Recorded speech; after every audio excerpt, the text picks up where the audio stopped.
Fala pessoal, recentemente um conhecido músico adventista declarou que em tempos de pandemia é hora de nos unirmos para pregar o Evangelho e nos esquecermos de assuntos que não são importantes, como tipo de música, tipo de vestimenta e outras discussões menores.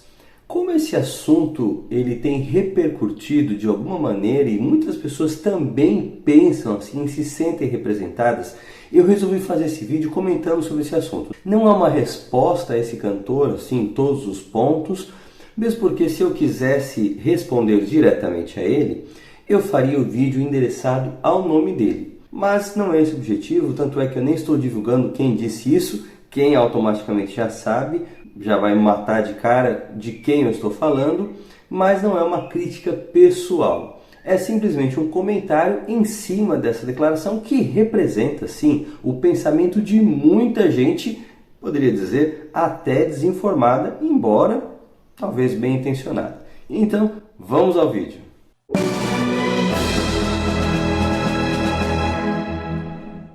Você está no canal Todavia, esse é um canal que fala de fé e assuntos contemporâneos. Se você não conhece nada desse canal, é aqui a sua primeira vez assistindo a este vídeo, eu sugiro que você assista a outras produções aqui do canal para você conhecer o tipo de vídeo que a gente produz e lança por aqui.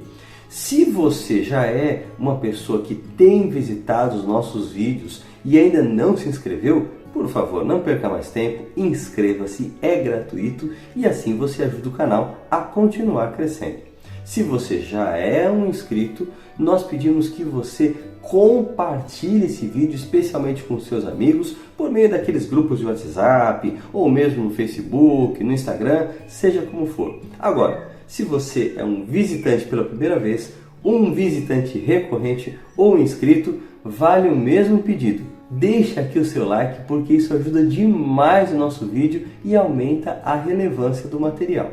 Vamos a algumas observações preliminares. Em primeiro lugar, quando eu falo que alguma coisa é a essência do Evangelho em detrimento de outra, eu posso correr o risco de supervalorizar alguns aspectos e me esquecer de alguns pontos que também são muito importantes. Em segundo lugar, vale dizer que para muitas pessoas só a cruz é que vale. Quando eu apresento Jesus morrendo na cruz, eu estou falando do Evangelho. Enquanto outras coisas acabam ocupando um lugar menor na hierarquia de importância. Quem sabe até para alguns adventistas, só existe a mensagem da cruz e da volta de Jesus. O resto ali é uma espécie de apêndice ou uma nota de rodapé, talvez um pouco mais longa. Mas vamos lá, se a gente está falando de mensagem adventista, a gente tem que entender o que é essa mensagem, como é que ela surge. E há vários vídeos aqui no canal falando sobre teologia adventista, sobre o grande desapontamento, sobre a mensagem de William Miller, os grupos que se formaram depois, um pouco do desenvolvimento desse período inicial, alguns marcadores importantes.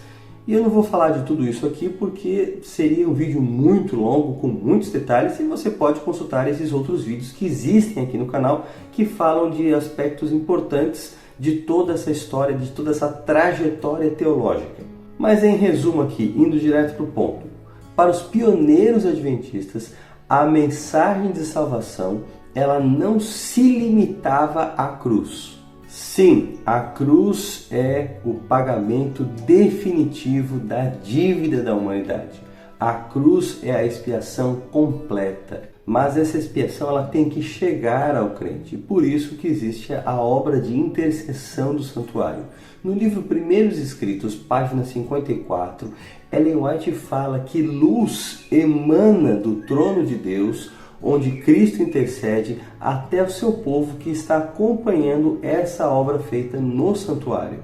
Na página 55, Ellen White, descrevendo a visão que teve dessa cena, fala que Jesus deixa uma espécie de recado para o seu povo. Ele fala que eles devem aguardar ali enquanto ele vai até seu Pai para receber a confirmação do reino para eles. Então, a intercessão de Jesus é uma segurança escatológica que o povo de Deus recebe e por isso nós podemos esperar com certeza o final desse processo com muita satisfação, com muita alegria, porque estamos em boas mãos. Simultaneamente, a intercessão de Jesus também nos permite receber o Espírito Santo, que é o agente divino que vai trabalhando com o nosso caráter e operando uma transformação.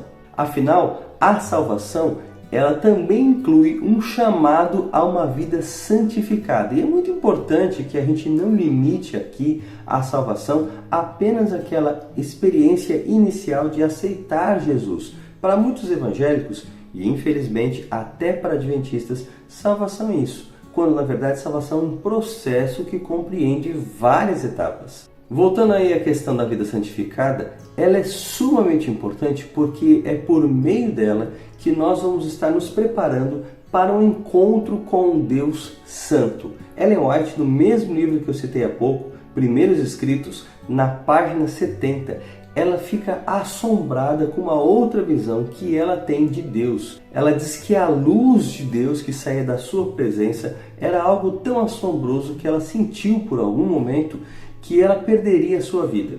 E é bem interessante fazer um paralelo dessa narrativa com aquilo que nós vemos em Isaías capítulo 6.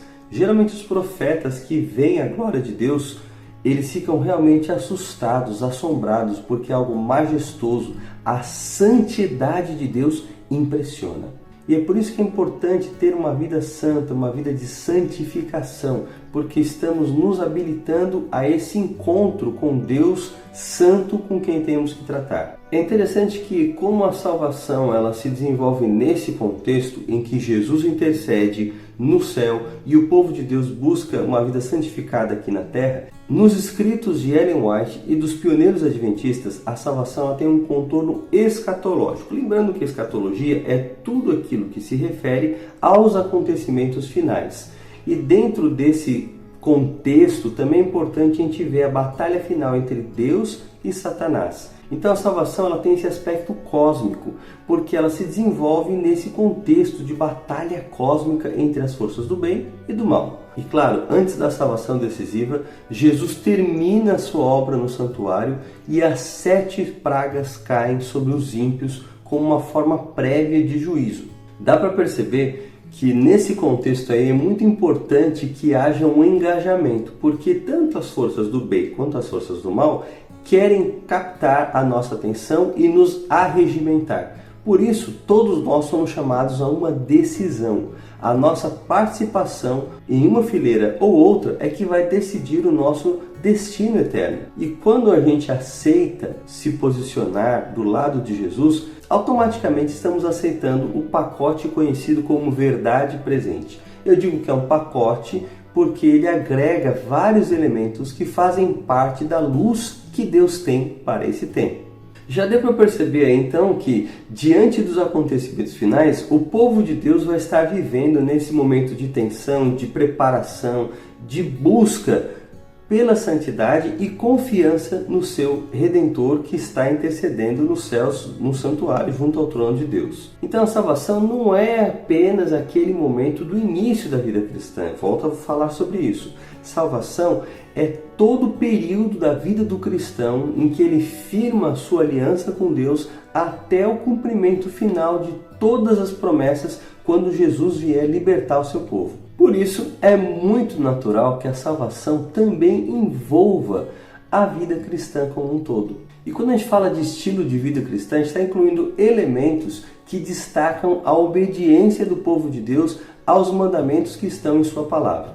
E essa obediência que corresponde à atuação da graça de Deus em nossa vida é que habilita o cristão para o selamento. É curioso porque Jiri Moskala, da Andrews University, em um capítulo em um livro recente, fez uma distinção arbitrária entre o selo de Deus para a salvação e o selo escatológico de Deus, dizendo que esse último selo escatológico não tem nenhuma ligação com salvação. Mas, com todo respeito ao irmão Moskala, Ellen White fala nos primeiros escritos que o selo de Deus no final tem a ver com a libertação do povo de Deus. Então sim, ele está relacionado com a salvação. Basta mais uma vez recorrer ao livro Primeiros Escritos, página 36 e 37. Então, em resumo, quando nós falamos de salvação e do tempo que nós estamos vivendo, sim, precisamos considerar esses assuntos muito seriamente. Precisamos primeiro entender o que é salvação, precisamos também tomar decisões coerentes com o nosso conhecimento, a fim de realmente experimentarmos aquilo que Deus coloca à nossa disposição. E também, número 3, precisamos claramente cumprir com a missão do remanescente de Deus, pregando a salvação para outras pessoas. Não basta eu saber, não basta me preparar, eu preciso também compartilhar. E quando eu penso em todos esses aspectos, sim, as questões que muitas vezes são tratadas como irrelevantes, como secundárias, elas ganham uma importância grande, porque se espera que o remanescente ele viva aquilo que Deus quer que ele viva, aquilo que Deus propõe para ele, porque é essa forma como ele vai cumprir a sua missão. O remanescente foi chamado para viver de uma certa maneira porque ele tem uma mensagem a pregar. As características do remanescente são correspondentes ao tipo de missão que ele tem a cumprir. Significa que se ele falha em representar o caráter de Deus e estar à altura da sua mensagem, ele pode representar mal a Deus nesse tempo final em que estamos inseridos. Vale uma ressalva aqui: ser um remanescente não significa viver em perfeição no sentido absoluto. Eu tenho aqui no canal um vídeo sobre santificação, onde eu desmistifico esse assunto. Mas também a gente não pode dizer que o remanescente de Deus tem que pregar apenas a cruz e que Jesus vai voltar e que o resto não interessa. Isso aí não é o que os pioneiros acreditavam, não representa aquilo que os testemunhos dizem sobre o assunto e muito menos é aquilo que a Bíblia ensina. Quem afirma tal coisa está fugindo do padrão da teologia adventista e está nivelando por baixo a nossa mensagem com aquilo que é a pregação do mundo evangélico. E isso é lamentável. Mas espero que o assunto tenha ficado claro, espero que isso ajude você a compreender melhor esses assuntos e também a ter discernimento com o tipo de discurso que está sendo pregado por aí. Que Deus abençoe você. Desejo que você agora assista um próximo vídeo aí do canal, fica a nossa recomendação, porque aí você também está ajudando o canal a continuar crescendo, a ganhar relevância toda vez que você assiste a 2 vídeos em sequência aí. Se você quiser assistir mais do que 2 também, fique à vontade. Um forte abraço, não se esqueça de curtir esse vídeo e nós nos vemos na próxima produção aqui do canal Todavia. Deus abençoe você.